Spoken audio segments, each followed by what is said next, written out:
Dando continuidade ao estudo do Evangelho segundo o Espiritismo, nós estamos reiniciando a obra, mais uma vez, com a graça de Deus. E nós estamos na introdução da mesma. Na introdução, Allan Kardec ele vai nos apresentar 4 tomos. O primeiro, nós já o comentamos, que traz o título, O Objetivo da Obra. O segundo é a autoridade e o controle universal da doutrina dos espíritos, onde Kardec vai nos apresentar, de forma bastante lógica, como que a doutrina espírita ela foi codificada por ele, através de inúmeras mensagens que o mesmo recebera, vinda de várias partes do mundo. Então, quando Kardec ele tinha um tema e buscava debruçar neste tema com o ensinamento dos espíritos, chegava de várias partes do mundo até ele as mensagens dos espíritos pertinentes àquela matéria ao qual ele estava ali trabalhando. Hoje nós vamos abordar o terceiro tomo, ou o terceiro tópico, que é notícias históricas. E o último, ele vai trazer para nós algo bastante interessante, que é Sócrates e Platão, precursores do cristianismo. Lembrando que Sócrates e Platão, 2 filósofos gregos, onde Platão fora discípulo de Sócrates, Sócrates nada escrevera, da mesma forma que Jesus, e tudo aquilo que nós sabemos a respeito de Sócrates foi através dos seus discípulos, entre eles Platão. E aí, neste terceiro tópico, notícias históricas, qual seria para nós o objetivo de entendermos, de compreendermos dentro da história algumas colocações que é trabalhadas em um Novo Testamento, tanto quanto no Velho Testamento. Então nós estamos aqui relembrando a todos que o Evangelho segundo o Espiritismo não é simplesmente um livro sagrado da doutrina espírita, como se fosse uma Bíblia ou um ensinamento sagrado à parte daquilo que já está registrado no Velho e no Novo Testamento. Allan Kardec ele vai extrair passagens do Velho Testamento, tanto quanto do Novo Testamento, especialmente do Novo Testamento, e vai colocar essas passagens dentro de um campo de entendimento onde a lógica, o bom senso e a razão deve ser o guia de todos nós. E para trabalharmos os textos bíblicos, a importância de compreendermos a história. Porque a história faz parte de nossas vidas. Então, quando nós colocamos qual é o objetivo da história, o porquê da história, por que eu preciso saber da história? E aí, nós vamos trazer a definição da história de forma assim bastante geral, que é a seguinte. Essa palavra história, ela tem origem no termo grego história, que significa justamente o conhecimento através da investigação. Então, quando está trabalhando notícias históricas, Kardec vai separar algumas palavras e vai trazer, dentro dessas palavras, as suas conceituações dentro da cultura onde elas eram trabalhadas. Hoje, para nós entendermos o Novo e o Velho Testamento, precisamos sabermos também de história. Porque se ela é a investigação para trazer a nós um conhecimento específico em determinada área, é preciso considerar que também dentro do aspecto religioso, hoje existem inúmeros historiadores que vão debruçar justamente nessa investigação para trazer para nós, para a atualidade, fatos que sejam realmente comprovados diante de registros. Então, como que o historiador trabalha? Ele vai trabalhar buscando os registros pertinentes ao tema central, especificamente que ele queira. Um exemplo: Jesus existiu ou não existiu? Lança-se esse tema. Então, trabalhando dentro do alinhamento da história humana, o que o historiador irá fazer? Irá buscar dados e fatos concretos que possam ser investigados, analisados, trabalhados dentro até mesmo de laboratórios, como, por exemplo, manuscritos ou registros escritos antiquíssimos, onde através de um laboratório científico você vai ter uma ciência de saber em que data aquele registro fora escrito, em que contexto ele foi escrito. Trazendo esse registro, esse contexto, o que os historiadores vão fazer? Eles vão então mapear o local onde esse registro fora encontrado e buscar uma investigação mais profunda, caso esse registro está se referindo a uma pessoa, ou a uma cidade, a uma cultura, a uma sociedade. No caso de Jesus, com o que eles vão contar? Basicamente, partindo do texto bíblico. Através do texto bíblico, eles vão trabalhar se esses textos são reais ou não. Em que época foram escritos? Por quem foram escritos? De que forma foram escritos? Para quem foram escritos? Qual o objetivo de serem escritos? A que se referem?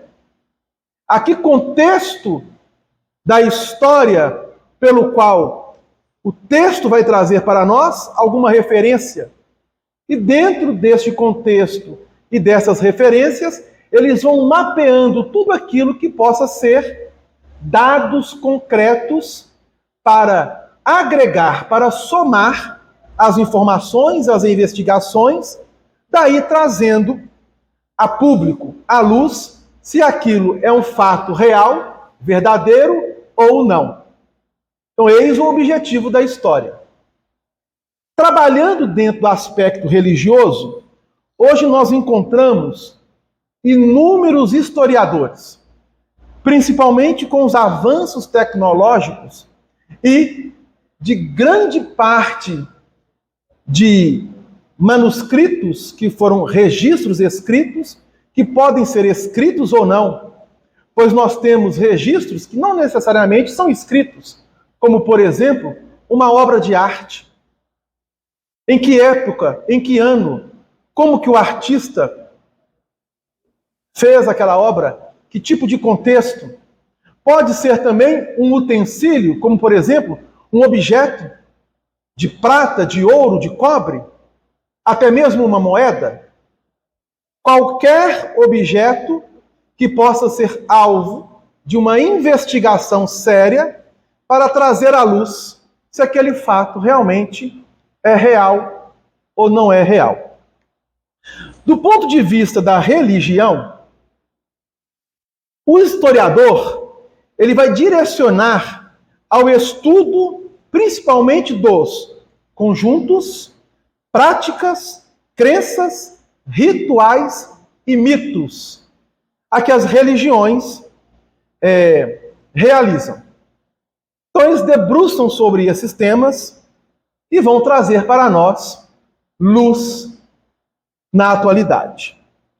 Então Allan Kardec se preocupou com isso.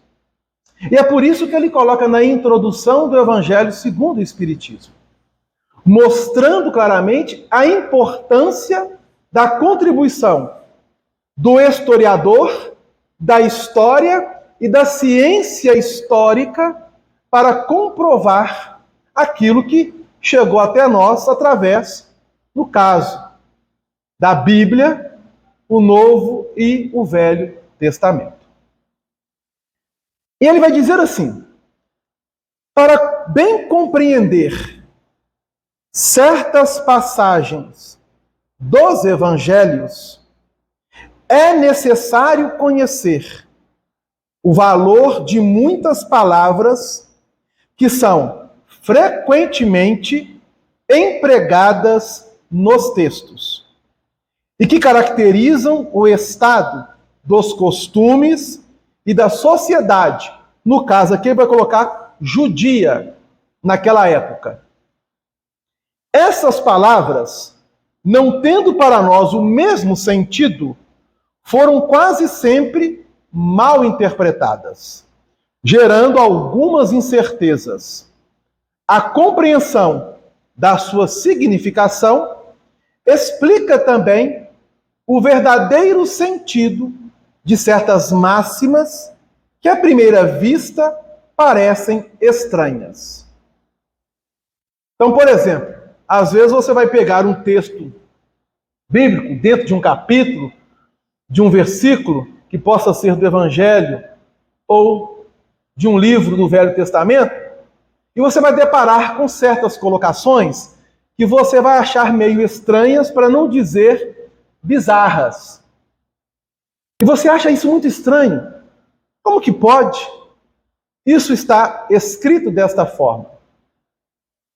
É preciso, então, relembrar a todos que hoje os textos sofreram traduções inúmeras diante dos séculos. As traduções do qual nós nos servirmos na atualidade não são oriundas dos textos primitivos, isto é, dos primeiros textos escritos. Porque esse material, ele se perdeu. À época, não havia uma preocupação por parte dos homens em geral em conservar, a não ser por alguns que gostavam realmente de guardar e de conservar muitas escrituras como objetos. Mas aquilo que chegou até nós, em grande maioria, em se tratando dos textos bíblicos, partem do 2º para o 3º século da nossa era. E é interessante que o historiador, ele separa antes da Era Comum, depois da Era Comum. Nós colocamos antes de Cristo, depois de Cristo. Então o historiador, ele lida com essas datas. Antes da Era Comum, depois da Era Comum, tendo como ponto de referência Jesus. Porque ele foi um divisor de águas em nossa humanidade. E todos os historiadores, quase todos, não vamos aqui generalizar, mais de 90% deles afirma a existência de um homem com as características de Jesus. Então, estou pegando o contexto histórico humano, do ponto de vista material. Então, já tem essa afirmativa. Embora alguns trazem a personalidade de Jesus como um mito criado. Mas a porcentagem é bem pouca entre os historiadores. E o que se prende a isso? A grande maioria atestar o fato de Jesus estar entre nós. Aquilo que eu disse. Os registros que vão comprovar. E eles vão mapear os registros em várias localidades. Por exemplo, no século II, alguns registros dos textos que nós temos hoje no Velho e do Novo Testamento. Foram encontrados vários manuscritos deles, especialmente no ano de 1948, em uma região lá do Oriente Médio, próxima ali ao Egito, com a Palestina, uma cidade chamada Qumran, foi encontrado vários artefatos, onde houve inúmeras escavações, e dentro desses artefatos, manuscritos que datam do 2º século da nossa era cristã. Muitos deles trazendo conotações religiosas, falando-nos justamente de Jesus. Então o historiador ele vai pegar esse material e vai estudá-lo. E aí ele vai também trazer à tona filósofos, personalidades que vivenciaram essa época, que fazem relato, referência aos textos bíblicos ou às personagens existentes nos textos bíblicos, como Jesus e os próprios apóstolos. E aí eles vão fazendo esse mapeamento até chegar em um denominador comum. Kardec sabia dessa importância. Então ele vai registrar aqui algumas palavras existentes nos textos bíblicos, como por exemplo, samaritanos, nazarenos, publicanos, peageiros, fariseus, escribas, sinagoga, saduceus, essênios e terapeutas. São algumas das palavras que ele traz e ele vai trazer algumas explicações. Exemplo, samaritanos. Após o cisma das 10 tribos, olha, vejam bem, Samaria tornou-se a capital do reino dissidente de Israel. Destruída e reconstruída numerosas vezes, ela foi sob o domínio romano, sede administrativa da Samaria, dentro de uma das 4 divisões da Palestina. Herodes, chamado o Grande, a embelezou com suntuosos monumentos e, para agradar Augusto, no caso Augusto César, o imperador romano, deu-lhe o nome de Augusta, que em grego significa Sebaste. Ele está trazendo uma conceituação da época, uma definição do samaritano, que eram irmãos e companheiros que vinham da região de Samaria. Aí ele traz um dado importante. Após o cisma das 10 tribos. Aí quando a gente abre o Evangelho, nós vamos encontrar referências aos samaritanos. Por exemplo, no Evangelho de João, no seu capítulo 4, Jesus, ele sai da Judéia em direção à Galiléia. Como assim? Então lembra que ele está colocando aqui 4 divisões da Palestina. À época de Jesus, toda aquela região estava dividida numa tetrarquia. O que significa isso? 4 regiões onde eram administradas por 4 reis advindos do povo de Israel, sob o domínio de Roma. A época de Jesus. Antes de Jesus, ou quando Jesus chegou, onde a história passa a ser contada daquele momento, ano 0, essa região ela estava sob o domínio de Herodes, que não era israelita e nem de origem hebreia. Não era um hebreu. Ele era um idumeu. Mas ele casou-se com uma israelita e se converteu ao judaísmo. Olha que coisa interessante. Pois bem, mas Herodes ele não era bem visto pelos israelitas, por ser de origem idumeia. Mas ele tinha um conchavo político muito grande com o imperador romano. E a região era totalmente sob o domínio dele, de Herodes, e do Império Romano. Após a morte de Herodes, no caso, o Grande, foi dividido as regiões em 4 para os seus filhos. Região da Galileia. Na Galileia nós temos algumas cidades: Nazaré, Betsaida, Cafarnaum, Tiberíades. Está na região da Galileia.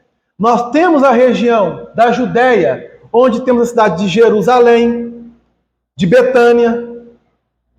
Nós temos a região da Pérea e nós temos a região de Samaria.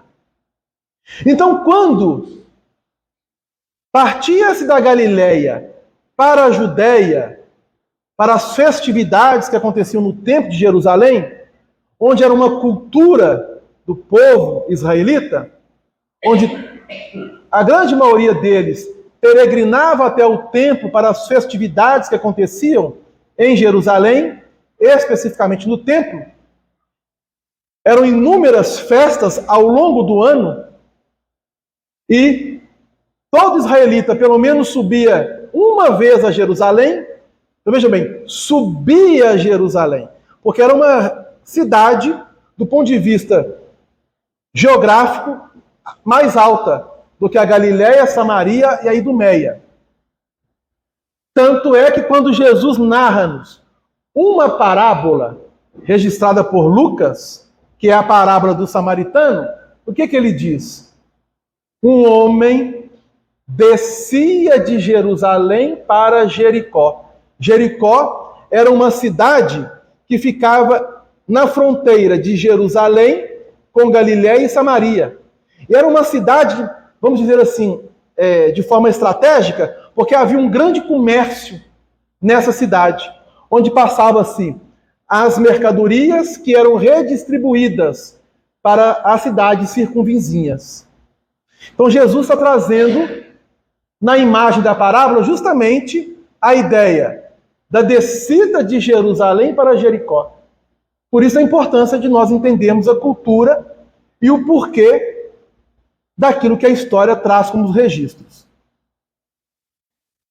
Na época de Jesus, já Jesus trabalhando na sua missão entre nós, a Judéia era governada por um dos filhos de Herodes o Grande, chamado Herodes Antipas, ou Antipas.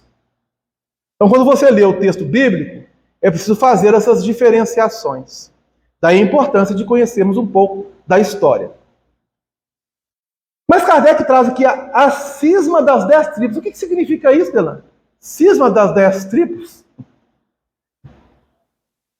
Então nós vamos encontrar no primeiro e no segundo livro de Reis, lá no Velho Testamento, tanto quanto também no livro de Crônicas, passagens que vai relatar justamente o momento onde as 12 tribos de Israel entraram em dissidências, em conflitos, em brigas. A partir de quando? Quando Salomão, um dos reis de Israel, veio a falecer. Então Salomão é o terceiro rei de Israel. O primeiro, Saul. O segundo, Davi. O terceiro, Salomão. Aí o que o historiador faz? Ele vai justamente buscar comprovações dentro de registros que vão comprovar toda a história que está registrada nos textos bíblicos. Com a morte de Salomão, 2 de seus filhos entraram em dissidências, Roboão e Jeroboão. E houve uma divisão. 10 tribos ficaram ao norte, e aí é comum nós falarmos Reino do Norte. Essas 10 tribos no Reino do Norte ficaram com toda uma região onde estava Samaria. E 2 tribos mais ao sul, que é a tribo de Judá e de Benjamim. Lembrando que as 12 tribos faz referência aos 12 filhos de Jacó, que é um dos patriarcas do povo de Israel. Mas quem é Jacó? Aí nós vamos lembrar a todos que Jesus, em uma das passagens, ele vai dizer: eu sou o Deus de Abraão, de Isaac e de Jacó. Por que Jesus está falando isso? Há um objetivo do porquê ele está dizendo isso. Então Jacó, que era filho de Isaac, ele teve 12 filhos, e desses 12 filhos, de forma simbólica, representam todo Israel. Com a morte de Salomão, houve essa dissidência, onde 10 tribos ficaram ao norte, e o reino de Israel foi dividido em reino do norte e reino do sul. Na época de Jesus, lembrando que, dentro desse contexto, houve inúmeras invasões no reino do norte, tanto quanto no reino do sul. Dentro do reino do norte, as 10 tribos, ou os israelitas que faziam parte dessas 10 tribos, foram levados como cativos para a Babilônia. Tiveram também invasões da Assíria e outras invasões.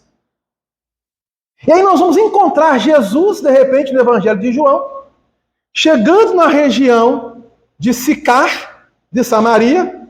Alguns historiadores colocam que Sicar pode representar também uma cidade chamada Siquém. Aí é preciso buscar o contexto histórico disso, para buscar água de um poço. E essa água do poço, ela não era parada, era uma água corrente dentro de um lençol que passava por debaixo da terra. E ele foi na hora sexta. Nesta hora, chega uma mulher de origem samaritana. Essa mulher samaritana, ela também era israelita. Porque os samaritanos, muitos deles, eram de origem israelita.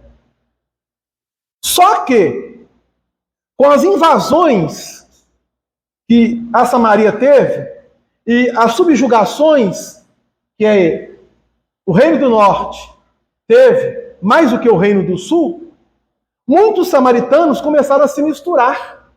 Muitos israelitas começaram a se misturar com outras práticas e denominações de culturas diferenciadas. A ponto que, no campo das religiões, também houve uma miscelânea ou miscigenação de cultura. O que aconteceu então? Essa mulher chega para Jesus, no Evangelho de João, e pergunta a ele: aonde deveríamos adorar a Deus? No Monte Garizim, onde foi erigido uma espécie de santuário para adorar a Deus, ou em Jerusalém, conforme ensinam-nos os judeus? Olha a colocação dela. Ela era de origem israelita. Porque os israelitas que faziam parte de Samaria, que eram considerados samaritanos, eles estudavam e trabalhavam os 5 primeiros livros da Bíblia Sagrada, chamada Torá, que representa a lei. Gênesis, Êxodo, Números, Deuteronômio e Levítico. Na ordem, Gênesis, Êxodo, Levítico, Números e Deuteronômio. Então ela pergunta, porque ela entendia, ela compreendia o Deus único apresentado por Israel à humanidade, pelos israelitas, que vinham dos hebreus. Olha, mas qual que é a diferença dos hebreus para os israelitas, israelita para o judeu? Então é preciso compreender isso, e é justamente sobre isso que Kardec chama-nos a atenção aqui na introdução, nesse tomo 3. Das notícias históricas. E aí, os samaritanos sempre estavam em guerra com os judeus devido às compreensões das interpretações dos textos das Escrituras. Quando a gente fala em Escritura, nós estamos falando dos livros do Velho Testamento. Porque não havia o Novo Testamento ainda à época. Daí a importância de entendermos. O tempo corre, né? Para a gente finalizar, ele vai falar sobre, também, como eu disse, os publicanos, os piageiros, os fariseus. Importante entender a conceituação que ele dá dos fariseus, dos escribas, da sinagoga, dos saduceus, essênios e terapeutas. Mas eu queria chamar apenas a atenção dos nazarenos, que ainda hoje, até meio do ponto de vista religioso, é uma confusão. Porque ele vai dizer assim, nome dado na antiga lei aos judeus que faziam votos por toda a vida ou por algum tempo de conservação em pureza perfeita. Adotavam a castidade, a abstinência de bebidas alcoólicas, carnes e não cortavam os cabelos. Eu não coloco a carne aqui, mas no texto bíblico está a carne. Então ele vai trazer alguns exemplos. Sansão, está no livro de Juízes, a partir do capítulo 12, 13. Samuel, nós temos 2 livros de Samuel no texto bíblico. E no Novo Testamento, João Batista. Aí ele fala que eram nazarenos. Mais tarde, os judeus deram esse nome aos primeiros cristãos por alusão a Jesus de Nazaré. Então, os cristãos primitivos eram conhecidos como os seguidores do Nazareno. Só que tem um detalhe. Nazareno faz alusão à cidade de Nazaré. E não a esse voto em que se colocava a pessoa. Porque a palavra correta é Nazireu. Aí, muito semelhante com Nazaré, não é? É Nazireu, que vem do hebraico chamado Nazir, que significa o que separa e conserva. Paulo, na carta aos Romanos, no capítulo 14, ele vai trazer um dado de que ele, em algum momento da sua existência, tornou-se um nazireu. Isto é, ele fazia abstinência de várias coisas, dentre elas, sexo, bebida alcoólica e carne. Registrado não somente na carta aos Romanos, como no livro Atos dos Apóstolos. Então não é Nazareno, é Nazireu. Aonde está isso? No livro de Números, no capítulo 6.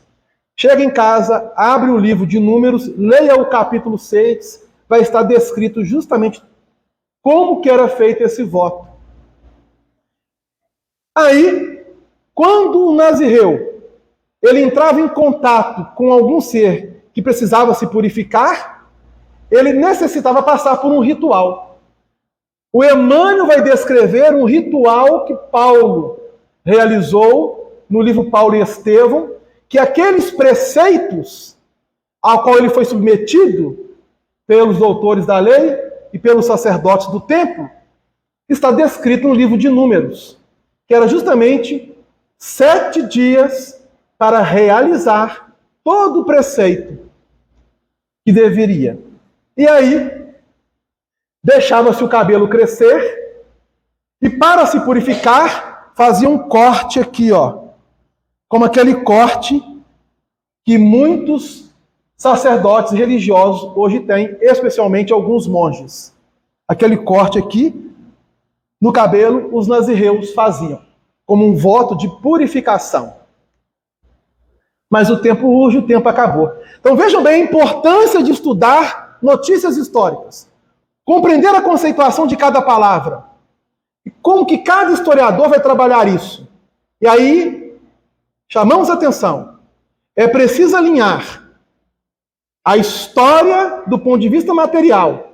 Mas não podemos esquecer que a evolução do espírito se dá plano físico e plano espiritual. E a contribuição da doutrina espírita é trazer luz a muitas questões que ficaram e ainda se encontram obscuras para muitos irmãos na nossa humanidade. Que Jesus nos abençoe. Nós vamos agora convidar o Valdir para dar continuidade à segunda parte